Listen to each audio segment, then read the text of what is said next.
Hello everyone, a very warm welcome to the J Chemistry by Unacademy. तो dear students, इस particular YouTube channel पर हम लोग एक बहुत ही इंटरेस्टिंग, बहुत ही रिफाइंड सीरीज लेके आ रहे हैं for all the students targeting JEE Mains Advanced 2023।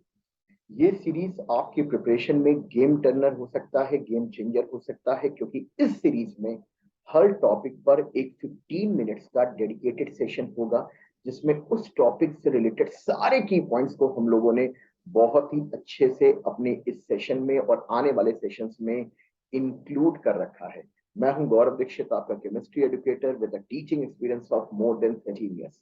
In 13 years में मैंने इंडिया के टॉप जेई इंस्टीट्यूट के लिए बहुत जबरदस्त रैंक दे रखी है, thousands of selection in the IT JEE Mains Advanced till now. तो आइए बिना टाइम वेस्ट शुरू करते हुए यहाँ पर हम लोग अपना आज का सेगमेंट स्टार्ट करते हैं, जो कि पीरियोडिक टेबल यानी इनऑर्गेनिक केमिस्ट्री से रिलेटेड टॉपिक है। इस पर्टिकुलर टॉपिक में आप सेगमेंट वाइज सारी चीजों को पढ़ते जाएंगे और इस 15 मिनट्स के सेशन में अपने इस आर्टिकल को डेफिनेटली मूव ऑन करेंगे।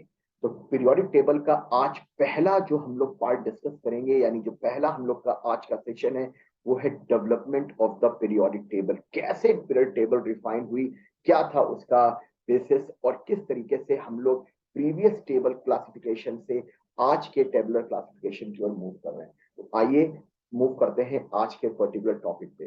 दिस इज द डेवलपमेंट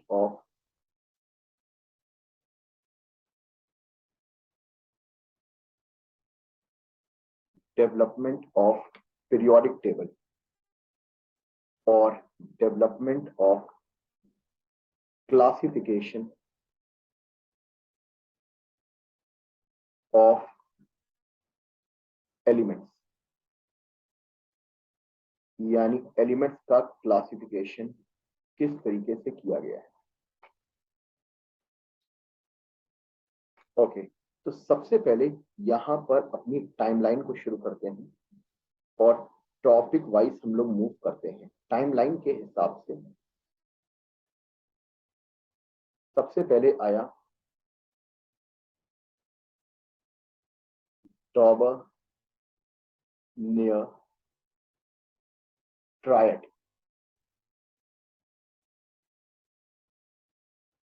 यानी सबसे पहले हम लोग स्टार्ट करेंगे डॉबर नियर ट्रायड से। तो डॉबर नियर ट्रायड में हम लोग को ये समझना है कि पहली बात 1817 में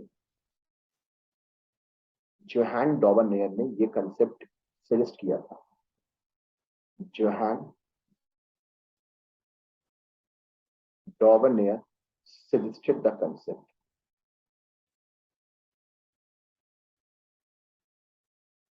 suggested the concept suggested the triad concept. क्या कहता है ट्रायड कंसेप्ट, आइए इसको समझ लेते हैं।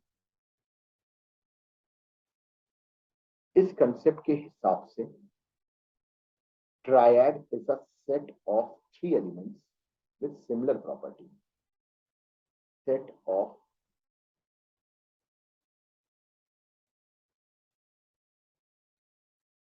three elements with similar properties. Triad is a set of three elements with similar properties. Okay, ठीक है सर। खास बात ये होगा कि मान लीजिए एलिमेंट 1 है, एलिमेंट 2 है, then we have the element 3। अगर इसको हम ट्रायड का सेट कह रहे हैं तो इसमें सबसे खास बात ये होगी कि जो सेकेंड वाले का एटॉमिक मास होगा, atomic mass होगा, that is the arithmetic mean of 1 and 3. That is the arithmetic mean of 1 and 3, यानी 1 and 3 का arithmetic mean होगा। That's it. एक एग्जाम्पल के साथ फिट करते हैं। We have the example lithium, sodium and then potassium. lithium has an atomic number 7, potassium has an atomic mass 7. So lithium, sorry, it has an atomic mass of 7, while potassium has an atomic mass of 39. Therefore, sodium के लिए जो atomic mass होगा वो as per Daubeney, atomic mass would be arithmetic mean 7 plus 39 by 2. It's simply 23. 23 is the atomic mass of the central atom of the triad. यानी जो बीच वाले का atomic mass होगा वो फर्स्ट और थर्ड का अरिथमेटिक मीन होगा. This is the Dobereiner triad. ठीक है, यानी जो प्रॉपर्टी होगी वो सारी प्रॉपर्टीज एटॉमिक मास पे डिपेंडेंट है. नेक्स्ट, उसके बाद 1862 पे हम लोग मूव ऑन करते हैं. 1862 में एक स्पेशल थ्योरी, एक अजीब टाइप की थ्योरी आई थी, AEB कॉनकॉर्डियस. ओके,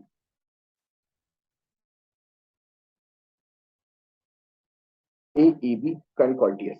ठीक है, इन्होंने क्या किया, इन्होंने अपनी थ्योरी को एटॉमिक वेट पर ही रखा है. इन्होंने भी अपनी थ्योरी को एटॉमिक वेट पर ही रखा है, यानी based on atomic weight, based on atomic weight. खास बात, इन्होंने सिलेंड्रिकल फॉर्म ऑफ टेबल को सजेस्ट किया था. सिलेंड्रिकल फॉर्म ऑफ टेबल को सजेस्ट किया था. ठीक है, आगे काफी सारी प्रॉब्लम थी, डिस्कार्ड कर दी गई. इसके बाद 1865 में we have Newland law of octave. 1865 में we have Newland law of octave. क्या कहता है ये न्यूलैंड लॉ ऑफ ऑक्टेव, क्या कहेगा ये, बड़ा इंपॉर्टेंट है. इन्होंने अपनी थ्योरी को एटॉमिक वेट पर सेट किया, यानी इनकी थ्योरी भी बेस्ड ऑन एटॉमिक वेट है. बस इन्होंने कहा कि जैसे म्यूजिक में वी हैव नोट, म्यूजिक में वी हैव नोट सा, रे, गा, मा, पा, धा, नी और फिर सा. इसका मतलब आप ये कहना चाहते हैं first note, second, third, fourth, fifth, sixth और सेवेंथ नोट. सेवन के बाद जो एट्थ आएगा वो अगेन सा होगा. इसका मतलब फर्स्ट और एट्थ आइडेंटिकल होते हैं म्यूजिक में. जैसे फर्स्ट और एट आइडेंटिकल होते हैं म्यूजिक में, सिमिलरली यहां पर एलिमेंट्स की भी अगर हम लोग बात कर रहे हैं तो we have lithium, beryllium, boron, carbon, nitrogen, oxygen, fluorine. इसके बाद फिर से यहाँ आया सोडियम. यानी जिस तरीके से फर्स्ट और एट्थ एलिमेंट की, फर्स्ट और एट्थ म्यूजिक टोन सेम होता है, तो ये अगर फर्स्ट एलिमेंट है, उस वक्त तक इनर्ट गैसेस की डिस्कवरी नहीं हुई थी. फर्स्ट और एट्थ एलिमेंट बिल्कुल आइडेंटिकल प्रॉपर्टीज होल्ड कर रहे हैं. इसके बाद सेकेंड, यहाँ पर मैग्नीशियम आइडेंटिकल प्रॉपर्टीज होल्ड कर रहे हैं. ये देखिए बोरॉन और एल्यूमिनियम आइडेंटिकल प्रॉपर्टीज होल्ड कर रहे हैं. कार्बन के साथ सिलिकॉन, नाइट्रोजन के साथ फॉस्फोरस, ऑक्सीजन के साथ सल्फर और यहाँ पर फ्लोरीन के साथ फ्लोरीन आइडेंटिकल प्रॉपर्टीज होल्ड कर रहे हैं. That is the part. यानी जिस तरीके से म्यूजिक में फर्स्ट और एट्थ नोट सेम होता है, सेकंड और नाइन्थ सेम होता है, ठीक उसी तरीके से न्यूलैंड के हिसाब से फर्स्ट और एट एलिमेंट्स की प्रॉपर्टीज आइडेंटिकल होगी, सेकंड और नाइन्थ के प्रॉपर्टी आइडेंटिकल होगी. That is the Newland law of octave. But ये सिर्फ कैल्शियम तक ऑब्जर्व हुआ, applicable up to calcium only. पता ये चला कि ये पूरी theory applicable up to calcium. इसलिए थ्योरी को आगे डिस्कार्ड कर दिया गया। इसके बाद 1869 में लॉदरमेयर कर्व थ्योरी आई।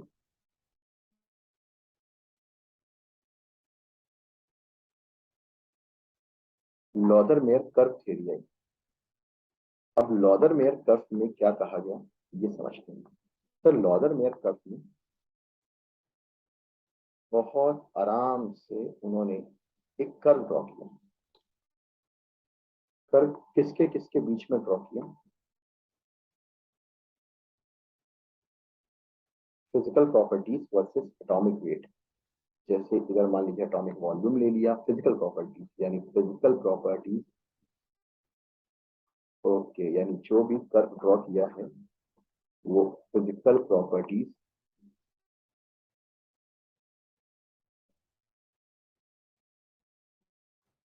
वर्सेस एटॉमिक वेट ड्रॉ किया गया। एटॉमिक वेट ये कर्व ड्रॉ किया गया। तो कर्व कुछ ऐसे आ रहा, ये रहा कर्व।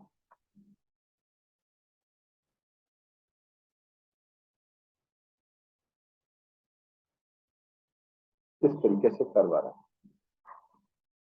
ठीक, लॉदरमेयर के हिसाब से जितने एलिमेंट कर्व के सेम सिमिलर पोजीशन पे होंगे उन सब की प्रॉपर्टी सेम। यानी एलिमेंट 1 यानी ऐसे एलिमेंट 1 2 3 4 5 सिमिलर पोजीशन, जो कर्व की सिमिलर पोजीशन पे आ रहा है। जो टॉप पे है तो हर पीक के टॉप वालों की प्रॉपर्टी सेम। जो इंक्लाइन पे लेफ्ट साइड पर है वो उन सब की प्रॉपर्टीज आपस में same.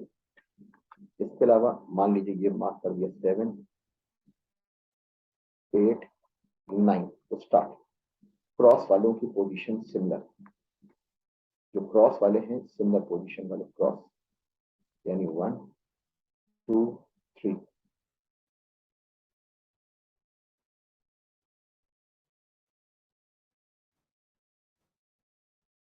Similar position, cross similar position, ये वाला पार्ट। ठीक, ये वाला पार्ट पे तो 1 2 3 की पोजीशन 1 2 3 सिमिलर पोजीशन है, इसीलिए इनकी प्रॉपर्टीज भी क्या होंगी? इसीलिए इनकी प्रॉपर्टीज भी सिमिलर प्रॉपर्टीज होंगी।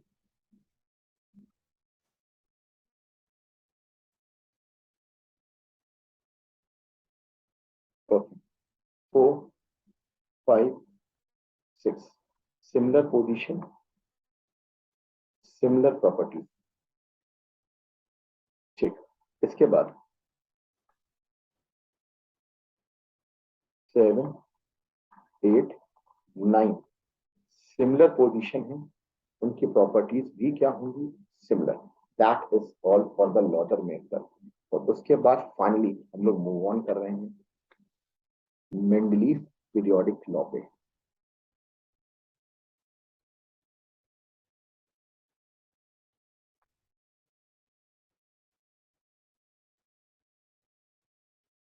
Mendeleev periodic law. सर ये लॉ भी similarly based on atomic weight है।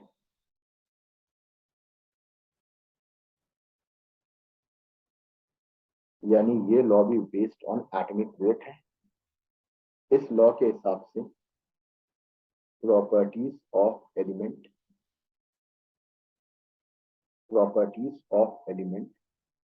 Are periodic function of atomic weight. Elements are periodic function of atomic weight. That is the part. यानी जो भी प्रॉपर्टीज ऑफ एलिमेंट है वो elements जो elements की पीरियोडिक प्रॉपर्टीज है वो एटॉमिक वेट पर डिपेंड कर रहे हैं। इसके बाद सभी को पता होगा यहाँ पर इन्होंने ग्रुप्स के बारे में बताया, ग्रुप्स। और यहीं पे आपने कंसेप्ट पढ़ा पीरियड्स का। यहाँ पर यानी 7 हॉरिजॉन्टल रोज, 7 हॉरिजॉन्टल रोज और यहाँ पर आए 8 वर्टिकल कॉलम, 8 वर्टिकल कॉलम। ये था पूरा पार्ट। टोटल 63 एलिमेंट्स के बारे में एक्सप्लेन किया, यानी मेनली टेबल में 63 discovered elements are placed. Total 63 discovered elements are placed. So that is for the Mendeleev periodic law. बस एक प्रॉब्लम यहाँ पर क्या थी, डिमेरिट्स यहाँ थी कि no place for isotopes,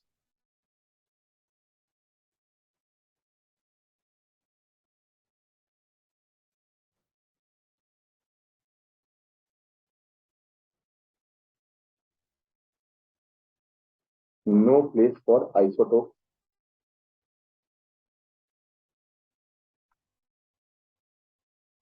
dissimilar elements placed together,